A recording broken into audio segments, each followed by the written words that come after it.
En Provincianet Pagos Online podés pagar todos tus impuestos y servicios. Ingresá a provincianet.com.ar/online. Pagá con tarjeta de débito de cualquier banco. Es simple, no necesitas coordenadas ni claves bancarias. Provincianet Pagos, una empresa del Grupo Provincia. Zayat. Ibáñez. Tonietti. Truco Gallo. Hola, sean bienvenidos a Truco Gallo, el podcast sobre actualidad política y económica de Argentina. Este es el episodio número 169 de la tercera temporada. Mi nombre es Daniel Tonietti y me acompaña Alfredo Cuchu Zayat. Cuchu, ¿cómo estamos? Bien, muy bien. Buen día, buenas tardes, buenas noches para todos y todas. Bien, se completa el equipo con Pablo Totó Ibáñez. ¿Cómo le va, Totó?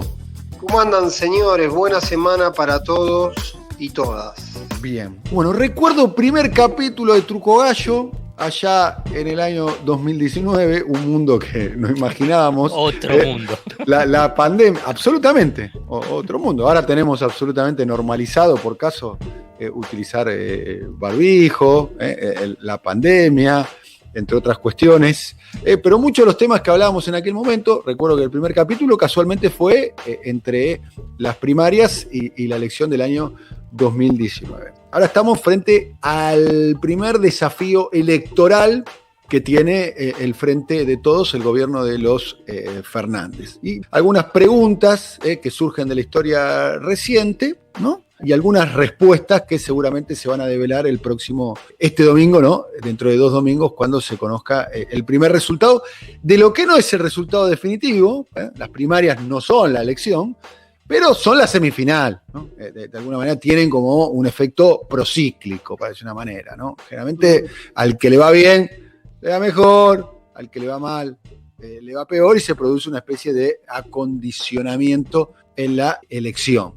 Primera cuestión, elecciones de mitad de término, todavía no están de todos determinadas qué son. ¿Son un plebiscito por el gobierno o las sociedades toman posiciones más laxas, si se quiere, se toman más libertades porque no se juega el Ejecutivo, no se juega la presidencia?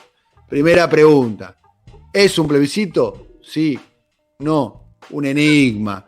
Lo cierto es que vivimos en una sociedad muy polarizada, en un escenario muy polarizado donde, y este es un tema que vamos a analizar, hay lugares para terceras fuerzas, para el surgimiento de terceras fuerzas con cierta expectativa. Otro enigma. Y una pregunta más que agrego, y después habrá otras más para analizar en este análisis a menos de 15 días de las PASO, que es el peronismo, el kirchnerismo, no era el Frente de Todos en ese momento, se llamaba Frente para la Victoria, no obtiene una victoria en una elección de mitad de mandato desde el gobierno inicial de este proceso, que fue el de Néstor Carlos Kirchner en el año 2005, cuando fue casualmente, puso a Cristina Fernández en la categoría de senador en la provincia de Buenos Aires, enfrentando ni más ni menos a Hilda Chiche Duhalde, ¿no? El escenario ese es absolutamente desconocido para ahora, digamos. Muchos de los que hoy ahora son kirchneristas estuvieron con Chiche Duhalde en aquel momento. De hecho, no sé, Julián Domínguez era el jefe de campaña de Chiche Duhalde. Imagínate lo que ha pasado del 2005 a esta parte. Pero el elemento, esa lucecita amarilla de la historia, que es al kirchnerismo le cuesta las elecciones de mitad de término.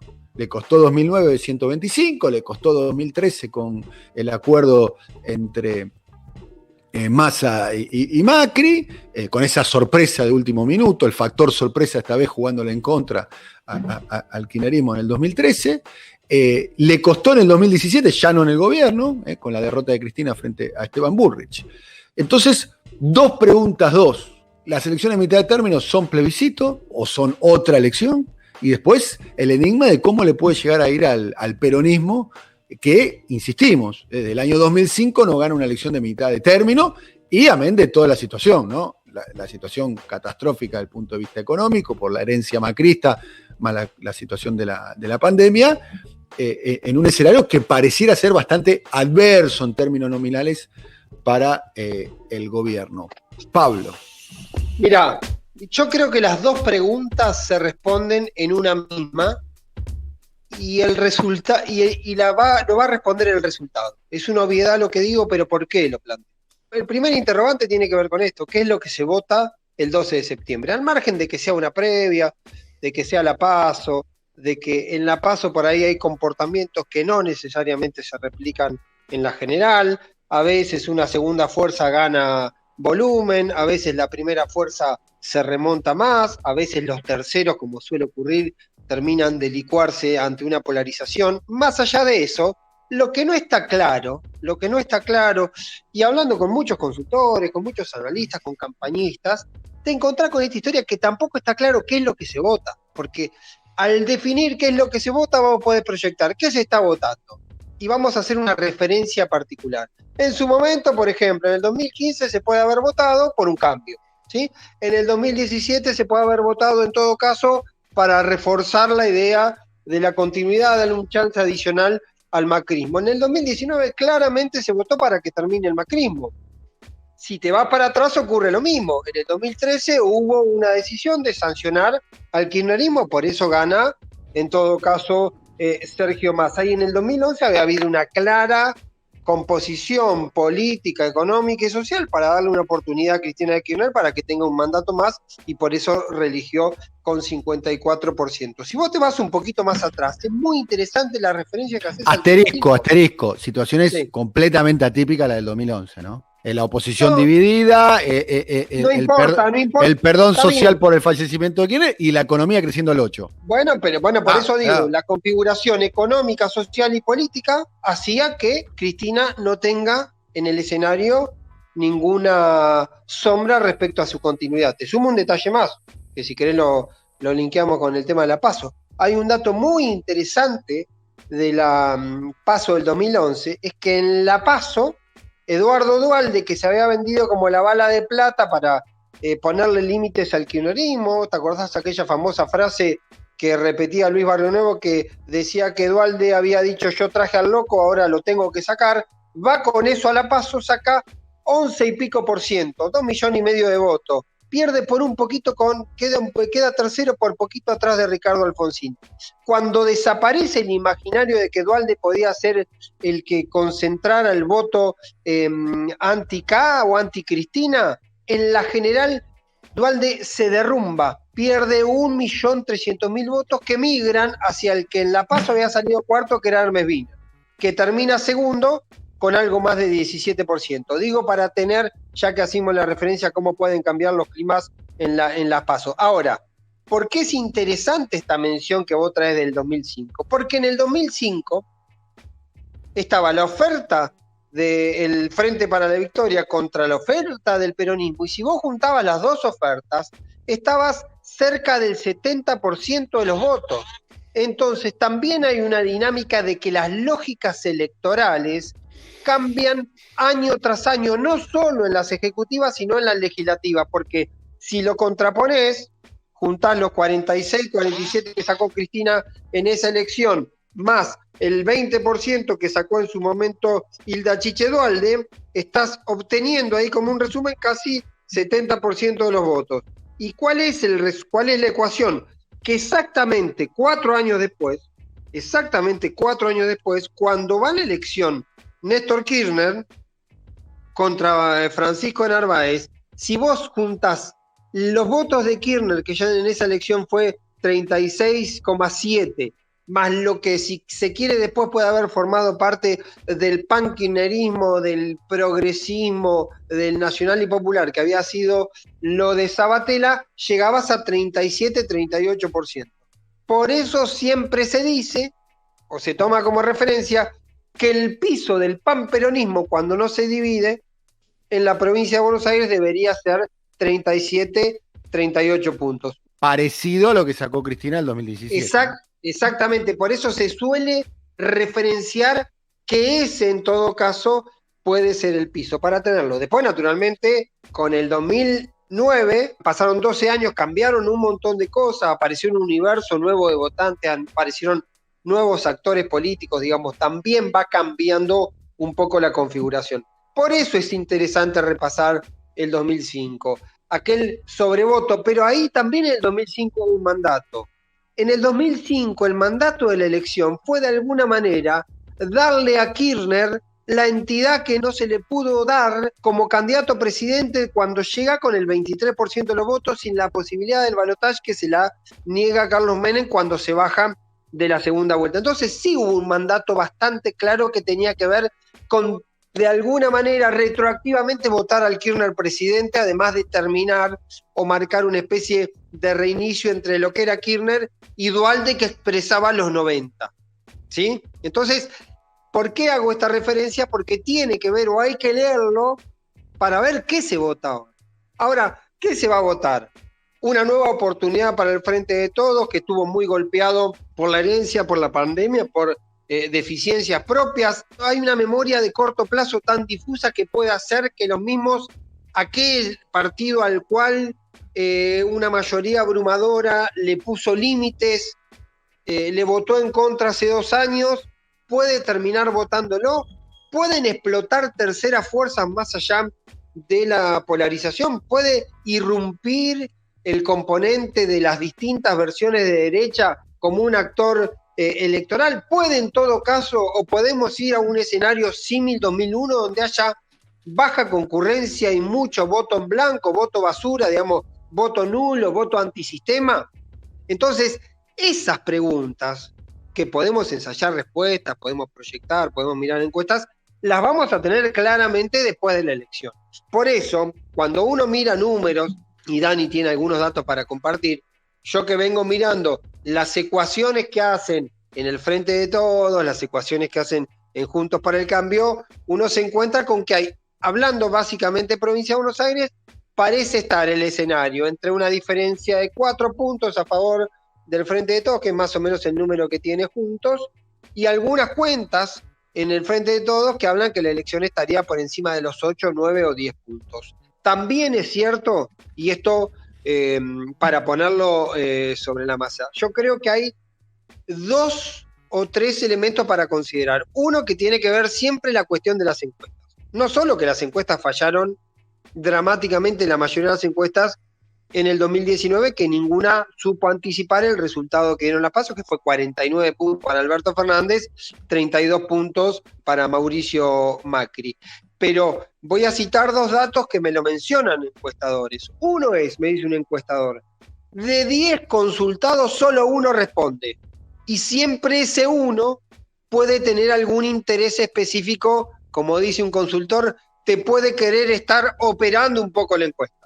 Porque el que te responde, en este marco de apatía, que es el otro elemento general, puede estar jugando. Por lo tanto, las encuestas, por más que estén hechas con buena voluntad, sin intención de dibujarla, pueden tener un componente de insumo inicial bastante discutible y bastante distorsionado. Y el otro elemento que me lo dice otro consultor que habitualmente trabaja para Juntos, hizo una encuesta hace 10 días en la ciudad de Buenos Aires, y ante la pregunta ¿quién iba a votar?, el 60% de la gente a la primera pregunta dijo que no sabía. Después empezás a descartar a quién sí, a quién no, quién preferís de estos, y ahí sí empieza a perfilarse un poco más claro el escenario. Pero ante la pregunta primaria, inicial, básica, el 60% le dijo que no sabía a quién votar. Un número altísimo que podría explicarse, me dice él, yo coincido, 3 meses antes de la elección, no 15 o 17 días antes de la elección, que va a ser justamente el 12 de septiembre. Entonces, en este marco, la respuesta o la pregunta o el interrogante que yo alimento, pongo sobre la mesa, sostengo, es lo que vamos a saber, no solo el resultado del 12, sino vamos a saber con qué parte de la cabeza está votando la gente, si está votando para manifestar un descontento con el gobierno, si le vas a dar una segunda oportunidad al gobierno, si está valorando en todo caso o cuestionando el manejo de la pandemia, si está con una expectativa sobre la evolución de la economía. Hay un dato, entre un montón de datos que uno va recogiendo y demás, que me decía alguien de la campaña de Alberto Fernández que le surge en los focus, que además tienen componentes bastante raros porque hay un clima extraño de mucho malestar, mucha incertidumbre y mucho enojo.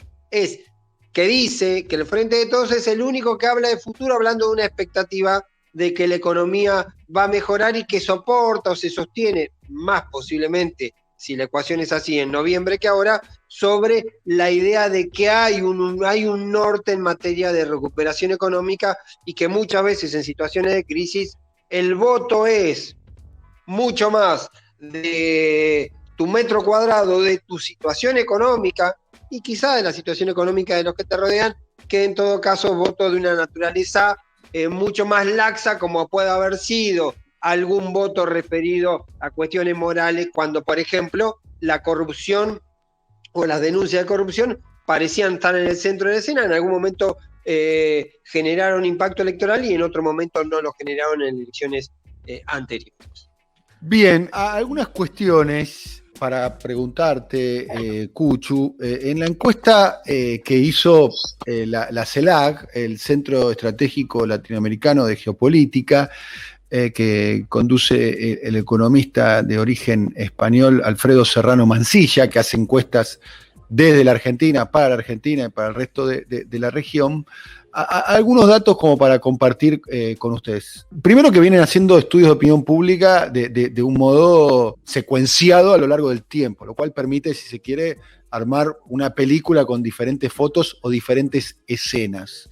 Primera cuestión, mayo 2020, la imagen de Alberto Fernández llegaba al 83.8% de imagen positiva, ¿no? Eran esos momentos eufóricos, donde el gobierno sostenía que el modelo argentino del tratamiento de la pandemia era un modelo para seguir en todo el mundo y demás. Déjame agregar, y en ese momento había una apuesta muy fuerte del bloque de poder que, como tenía esos niveles de adhesión, rompa con Cristina Fernández de Kirchner. Él no rompió, y ahí empieza una tarea persistente de erosión a esa figura que parecía dominante. Bueno, y en el medio la pandemia también. Obvio, ¿no? Obvio, pero yo quiero agregar este punto. Todo lo otro es cierto. Errores, pandemia, etcétera, etcétera. Pero este dato o esta información no me parece que hay que obviarla en el análisis global. 83.8 mayo 2020, agosto 2021, el número más contemporáneo, 46% de imagen positiva Alberto. Esta encuesta sobre 2.000 casos es la novena encuesta que se hace, la primera comenzó a hacerse en marzo del año 2021. Y el pequeño detalle, acá Cristina, acá hay un fenómeno que me parece que es el gran, si se quiere, atributo político, activo político que tiene Cristina, que mantiene muy estable su nivel de aceptación. Algunos dirán, como reverso de eso, mantiene muy estable también su rechazo. Mayo 2020, Cristina 39.2% de imagen positiva. En el caso de agosto 2021, 35.4. Y otro detalle que surge también de esta encuesta, que para mí es un elemento central y que hay que ver cómo se va a manifestar en términos electorales la opinión pública, presta atención a este detalle, Pablo, y especialmente vos, Cucho, porque tiene que ver con materia económica.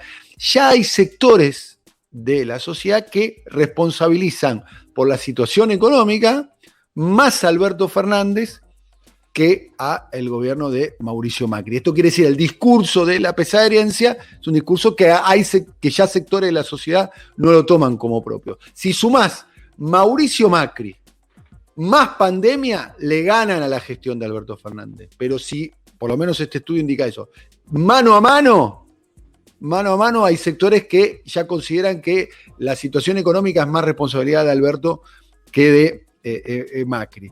Y otra cuestión. También es insólito, no insólito el estudio, es insólito no contemplar que de la gestión de Alberto Fernández estuvo el 85 o 90% del tiempo cruzado por la pandemia. Sí, esto absolutamente, está bien, está claro que todo esto está teniendo una situación de absoluta anomalía y absolutamente atípica, que es una pandemia que, como su nombre indica, es de escala global. Bueno, como bien decimos, la pandemia más importante de los últimos 100 años, después de la fiebre española del año 18, con las consecuencias que tuvo sobre la economía mundial y demás. Con respecto a este número, yo lo vinculo, esto es una vinculación personal que hago yo, o sea, no, para mí, no es casualidad que el macrismo instale como tema de campaña o recoja el guante el tema de campaña, el tema de la deuda. Evidentemente, y dan la batalla, y la dieron públicamente. La dio Macri, la dio Larreta, la dio Vidal. Salió Nicolás Dujovne, apareció, mejor dicho, Nicolás Dujovne, a dar la batalla sobre el tema del endeudamiento. Sobre esto ha escrito Alfredo una nota en página 12. Es bastante insólito que suceda, pero evidentemente si instalan el tema que supuestamente lo perjudican es porque consideran que hay campo fértil en ese sentido y quizás esta encuesta esté expresando algo parecido a eso. Después otra cuestión que me llamó la atención de esta encuesta es el cepo tiene muy buena aceptación, digamos, hay un sector mayoritario de la sociedad que acompaña esa medida de restricción cambiaria o de control de cambios que plantea lo que se conoce popularmente como cepo. Muy mala imagen tiene el Fondo Monetario Internacional y muy mala imagen tiene la Corte Suprema de Justicia, que son, sin duda alguna, dos factores de poder bastante condicionantes en la Argentina. La Corte, con sus fallos, con sus decisiones, con su peso político, y el Fondo Monetario, bueno, ni hablar, digamos. Está claro que como mínimo es un auditor de las políticas públicas en la Argentina. Lo ha sido históricamente y no sabemos cómo va a ser a partir del acuerdo que se pueda llegar a firmar. Y por último, el estudio de la CELAC, para mi gusto bastante optimista, plantea un triunfo a nivel nacional de 43-38%, 43 para el oficialismo, 38 para la oposición, y una distancia de casi 7 puntos en la provincia de Buenos Aires. Una distancia de 7 puntos en la provincia de Buenos Aires para la fórmula del Frente de Todos frente a Juntos por el Cambio. ¿Alfredo? No, hay muchos elementos. Yo creo que la economía es uno de los factores centrales en cada una de las elecciones que hubo. No vamos a hacer todo el recorrido. Y que hay núcleos muy duros y muy definidos de voto independientemente de lo económico. Y que hay ese 20, 25, 30%, pongan el porcentaje que quieran en ese rango, que va votando de acuerdo a las expectativas de futuro, pero la expectativa de futuro vinculado con la economía y a la situación económica presente. Entonces me parece que está ese juego. Dentro de lo que es la lógica electoral y que es el comienzo que hablaba Pablo, y también vos con interrogantes, hay un interrogante, porque vos lo planteabas, y bueno, ¿es un plebiscito o no? Claramente se ha planteado como una suerte de plebiscito. No sé si después, cuando se ven los resultados, eso cómo va a ser leído. Pero ahora unos y otros lo plantean de esa forma. Pero hay un aspecto que es difícil, ese debate, tampoco es que estoy muy metido en ese debate, pero ¿qué rol están cumpliendo las PASO? La verdad que hay algo ahí que a mí me hace mucho ruido. Digamos, no son las elecciones concretas, pero es como si fuesen las elecciones concretas a nivel de la intensidad que se plantea. Porque acá no es que vos ves, decís, bueno, es una interna. Bueno, el oficialismo casi no tiene, por ahí en algún que otro distrito que yo desconozco, y después lo tenés en la oposición. Pero te das cuenta que no hay tampoco un debate entre ellos, sino que el debate sigue siendo entre el oficialismo y la oposición. Y los partidos menores tratando de llegar a un piso que le dé cierta visibilidad y expectativa de poder conseguir alguna diputación o algún lugar de concejal, digamos. Entonces, déjame dar una línea con eso, Alfred. Sí, dale. Juntos tiene internas en 17 provincias, en 16 provincias.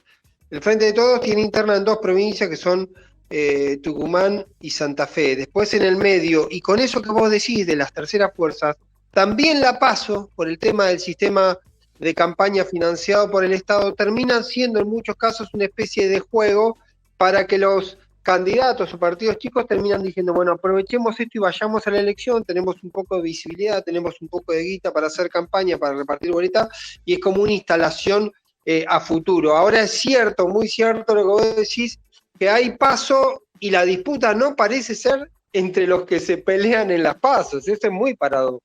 Entonces, hay que, digamos, sé que no va a darse, pero un debate serio sobre el tema de las PASO. Digamos, cuando el oficialismo era la alianza del macrismo, radicalismo, quería sacar las PASO, ahí el peronismo, kirchnerismo decía que no. Ahora se invirtieron los roles, pero la verdad es un esfuerzo, y además en pandemia, ¿no? Pero eso es un contexto muy particular, no para ir a las elecciones. Pero, entonces, ¿qué se juega en las PASO? Por si las elecciones son en noviembre, es como un adelanto, es como decir, bueno, es la previa que le va a permitir a ellos, digamos, a cada uno de los partidos, y bueno, cómo van a reordenar la verdadera campaña que comienza después de las elecciones hasta el 12 o 14 de noviembre, no recuerdo bien la fecha. Para noviembre, digamos, si lo pensás en lógica social y de interés de lo que atañe a la población, y no sé, yo ahí le bajo bastantes puntos. Pero bueno, y además la economía en septiembre va a ser una cosa y la economía en noviembre va a ser otra cosa, en el sentido de que me da la impresión, si la tendencia se consolida, en noviembre vas a tener mejores indicadores económicos que en septiembre.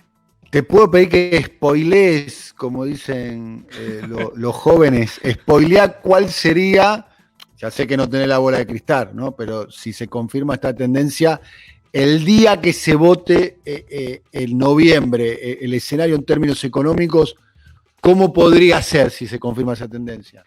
Si se confirma la tendencia, vos vas a tener una industria en crecimiento y con más empleo. El salario y los ingresos van a estar mejor que lo que están ahora en términos de la inflación, y la tasa de inflación va a ser más baja que la actual. Vamos, esa es la tendencia. Bien, no imaginar ningún... No diciembre. Diciembre por ahí a nivel de precios siempre tenés un saltito, pero si vos ves cómo viene la tendencia a nivel de precio, además tenés con un tarifas congeladas, dólar también con muy poca variación, y que va a haber obviamente mayor atención sobre las variaciones de precios, y vos fíjate que va bajando de 0,2, 0,3 mes a mes, y me parece que ahí en noviembre justo vas a tener cerca los datos de octubre.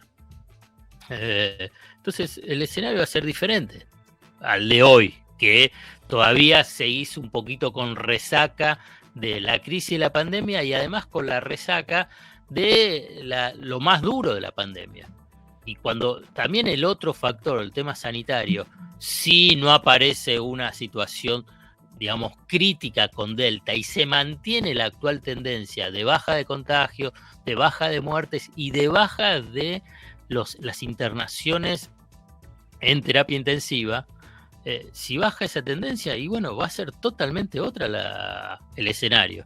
Por ejemplo, si vos pensás en esa tendencia, vas a tener las canchas llenas de público. Tenés que ver qué es lo que pasa en Inglaterra y en otros países. Si esa es la tendencia, si no hay cambio de tendencia. Por lo pronto se ve que es una tendencia no de una semana. Lo que estoy diciendo no es porque, pasó una semana. Tenés una tendencia de que por lo menos lleva 2 meses. 2 meses vinculado con lo sanitario y con lo económico. Tiene con una caída por el comienzo de la segunda ola, que fue en mayo, tenés una tendencia un poquito más prolongada. Sí, está claro, haciendo ahí un paréntesis con respecto al tema del COVID, ¿no? Siempre lo dijimos, siempre está la anomalía de votar en pandemia, ¿no? Hay que ver cuál es la reacción colectiva de la sociedad frente a la pandemia, el encierro, la recesión, las consecuencias que eso trajo para la vida cotidiana. Hay un detalle que se esperaba para esta semana, por lo menos esto decían los especialistas. Todo el mundo dice que la variante Delta va a llegar, tarde o temprano va a llegar, ¿no? Claramente, ¿no? Como me dijo un ministro, ¿no? Si el virus llegó de Wuhan a Quilmes, mirá si no va a llegar a Montevideo, cuando en ese momento Uruguay era el modelo a seguir y demás. O sea, en algún momento llegará la cuestión de Delta, ¿no? ¿Puedo hacer una observación con eso? Adelante. Que justamente no solo que se demoró lo que imaginaban, también los indicios, más allá de que siempre se aprende y las conductas van cambiando, es que no solo la Delta no explotó en la Argentina, sino que no explotó tampoco en otros países de la región. Claro, donde los controles fronterizos fueron muchísimo más laxos. Eso, volvemos a aquello que en algún momento hablamos, que era que en la disputa entre la variante Delta y la variante Manaos, se le puede haber complicado, o se le puede complicar muchísimo más a la Delta convertirse en predominante en estas regiones donde está justamente la variante Manaos. Algo que no ocurrió en el Reino Unido, donde estaba la cepa llamada británica, que es la alfa, y esa cepa llamada británica en la Argentina nunca alcanzó a tener una presencia no solo predominante, sino siempre estuvo en tercer lugar respecto al resto de las variantes. Acá predominan la Manaos y la conocida como cepa andina. En su momento, en el momento que más presencia tuvo la británica fue el 15%. Si la Delta avanza sobre la dinámica, sobre la británica, debería ser sobre, teóricamente, siempre repitiendo cosas que uno pregunta y consulta, podría avanzar sobre ese universo. Nunca, por lo menos hasta ahora, llegar a convertirse en la variante dominante. Muy bien, bueno, anticipamos que vamos a tener seguramente un programa, un capítulo especial de Truco Gallo, le decimos a todos los oyentes, el día de las PASO, ¿no? Mejor dicho, el día después de las PASO, ¿no? Con los resultados, con el análisis, con la información de lo que va a quedar una fecha que es una fecha importante para el gobierno, claramente, y para la oposición. A partir de ahí, el día después, seguramente se va a rearmar el sabot en términos políticos y en términos electorales y en términos de disputa de poder en función del 2023. Será hasta la próxima, Cuchu Zayat. Hasta la próxima. Bárbaro, un abrazo grande para todos. Un abrazo muy grande también para Pablo Totó. Hasta la próxima, Pablo. Saludos, muchachos, buena semana para todos y todas. Igualmente, hasta la próxima, nos vemos, chao. Coordinación, Alfred Ábalos. Producción comercial, Pablo López. Realización, Simón Villarrubia. Diseño gráfico, Andrés Roch y Lisandro Aira para brasilcomunicación.com.